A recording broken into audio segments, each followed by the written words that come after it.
ఓం శ్రీ మాత్రే నమః. ఓం గురుభ్యో నమః. ఓం శ్రీకృష్ణాయ నమః.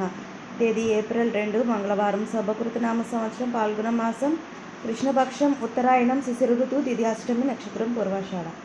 ఇవాటి మేషం నుంచి మీనం వరకు రాశి ఫలితాలు చూద్దామండి. మొట్టమొదటిగా మేషరాశి. మేషరాశి వారికి బంధువర్గంతో వివాదాలు ఉంటాయి. గృహ నిర్మాణ ఆలోచనలు వాయిదా వేస్తారు. చేపట్టిన పనులు వ్యయ ప్రయాసాలతో అధికమవుతాయి. ఆకస్మిక ప్రయాణ సూచనలు ఉన్నవి. నూతన ప్రయత్నాలు చేస్తారు. వ్యాపారాలు ఉద్యోగాలు నిరాశజనకంగా ఉంటాయి. తదుపరి వృషభ రాశి. వృషభ రాశి వారికి బంధువర్గం నుండి శుభవార్తలు అందుతాయి. నూతన వాహనాలు కొనుగోలు చేస్తారు. సన్నిహితులతో సఖ్యతగా వ్యవహరిస్తారు. కొన్ని వ్యవహారాల్లో కీలక నిర్ణయాలు అమలు చేస్తారు. వ్యాపారాలు సాఫీగా సాగుతాయి. ఉద్యోగాల్లో సమస్యలు తొలగుతాయి. తదుపరి మిథున రాశి. మిథున రాశి వారికి ఆత్మీయుల నుంచి శుభకార్య ఆహ్వానాలు అందుతాయి. ఆర్థిక పరిస్థితి గతం కంటే మెరుగ్గా ఉంటుంది. నిరుద్యోగ ప్రయత్నాలు కలిసి వస్తాయి. చేపట్టిన పనులు చకచకా సాగుతాయి. వ్యాపారాలు సజావుగా సాగుతాయి. వృత్తి ఉద్యోగాల్లో నూతన ప్రోత్సాహకాలు అందుతాయి. తదుపరి కర్కాటక రాశి. కర్కాటక రాశి వారికి వృధా ప్రయాణాలు చేయవలసి వస్తుంది. బంధుమిత్రులతో మాట పట్టింపులు ఉంటాయి.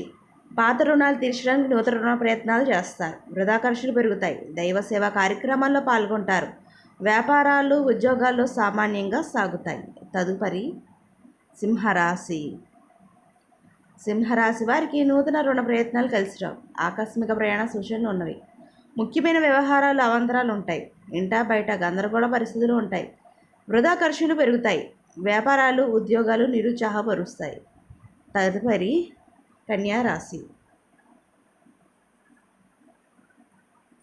కన్యారాశి వారికి సన్నిహితుల నుండి శుభకార్య ఆహ్వానాలు అందుతాయి. నూతన వాహన కొనుగోలు ప్రయత్నాలు చేస్తారు. నూతన వ్యక్తుల పరిచయం ఉత్సాహాన్నిస్తాయి. ఉద్యోగ ప్రయత్నాలు ఫలిస్తాయి. చేపట్టిన పనులు సకాలంలో పూర్తి చేస్తారు. వ్యాపారాలు ఉద్యోగాలు మరింత అనుకూలిస్తాయి. తదుపరి తులారాశి. తులారాశి వారికి చిన్నటి మిత్రుల కలయిక ఆనందాన్ని ఇస్తుంది. ఆర్థిక పరిస్థితి పురోగతిస్తుంది. స్థిరాస్తి కొనుగోలు ప్రయత్నాలు ఫలిస్తాయి. ఇంటా బయట పరిస్థితులు అనుకూలిస్తాయి. వ్యాపారాలు గతం కంటే మెరుగ్గా రాణిస్తాయి. ఉద్యోగాల్లో గందరగోళ పరిస్థితిని అధిగమించి ముందుకు సాగుతారు. ఇక తదుపరి వృశ్చిక రాశి. వృశ్చిక రాశి వారికి ఆర్థిక ఇబ్బందుల వల్ల నూతన రుణ ప్రయత్నాలు చేస్తారు. దూర ప్రయాణాలు వాయిదా వేయడం మంచిది. చేపట్టిన పనులు మందకోడిగా సాగుతాయి. పనుల్లో శ్రమ అధికమవుతుంది. బంధువర్గంతో వివాదాలు ఉంటాయి. వ్యాపారాలు ఉద్యోగాలు కొంత ఇబ్బందిని కలిగిస్తాయి. తదుపరి ధనుసు రాశి. ధనుసు రాశి వారికి ఆకస్మిక ప్రయాణ సూచనలు ఉన్నవి. ఆధ్యాత్మిక చింతన పెరుగుతుంది. చేపట్టిన వ్యవహారాలు అవాంతరాలు కలుగుతాయి. కుటుంబ సభ్యులతో మాట పట్టింపులు ఉంటాయి. స్వల్ప అనారోగ్య సమస్యలు బాధిస్తాయి. వ్యాపారాలు ఉద్యోగాలు అంతంత మాత్రంగా సాగుతాయి. తదుపరి మకర రాశి.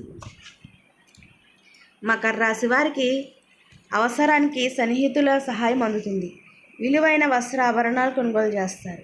గృహ వాతావరణం ప్రశాంతంగా ఉంటుంది. చిన్నటి విషయాలు జ్ఞప్తికి వస్తాయి. వ్యాపారాలు ఉద్యోగాలు ఉత్సాహవంతంగా సాగుతాయి. ధన వ్యవహారాలు కలిసి వస్తాయి. తదుపరి కుంభరాశి. కుంభరాశి వారికి ముఖ్యమైన వ్యవహారాలు సజావుగా సాగుతాయి. దూర ప్రయాణాలు ప్రముఖులతో పరిచయాలు కలిసి వస్తాయి. సన్నిహితులతో వివాదాలు పరిష్కారం అవుతాయి. నిర్మాణ ఆలోచనలు కార్యరూపం దాలుస్తాయి. వ్యాపారాలు ఉద్యోగాలు లాభసాటిగా సాగుతాయి. తదుపరి మీనరాశి. మీనరాశి వారికి ఇతరులతో వివాదాలకు దూరంగా ఉండటం మంచిది. ముఖ్యమైన వ్యవహారాలు మందకోడిగా సాగుతాయి. వృధా ఖర్చులు పెరుగుతాయి. స్థిరాస్తి కొనుగోలు ప్రయత్నాలు వాయిదా వేస్తారు. వృత్తి ఉద్యోగాల్లో అప్రమత్తంగా వ్యవహరించాలి. నిరుద్యోగ ప్రయత్నాలు నిరుత్సాహపరుస్తాయి. ఇదండి ఇవాళ మేషం నుంచి మీనం వరకు రాశి ఫలితాలు. ఈ వీడియో మీకు నచ్చితే షేర్ చేయండి, లైక్ చేయండి. మరిన్ని వీడియోస్ కోసం మా ఛానల్ సబ్స్క్రైబ్ చేసుకుని పక్కనే బెల్ ఐకాన్ ఉంటుంది. దాన్ని ట్యాప్ చేసి ఆన్ బటన్ క్లిక్ చేస్తే మేము చేసే ప్రతి వీడియో మీకు నోటిఫికేషన్గా వస్తుంది. ఇంకొక మంచి వీడియోతో మీ ముందుకు వస్తాం. సర్వే జనం సుఖినో భవంతు.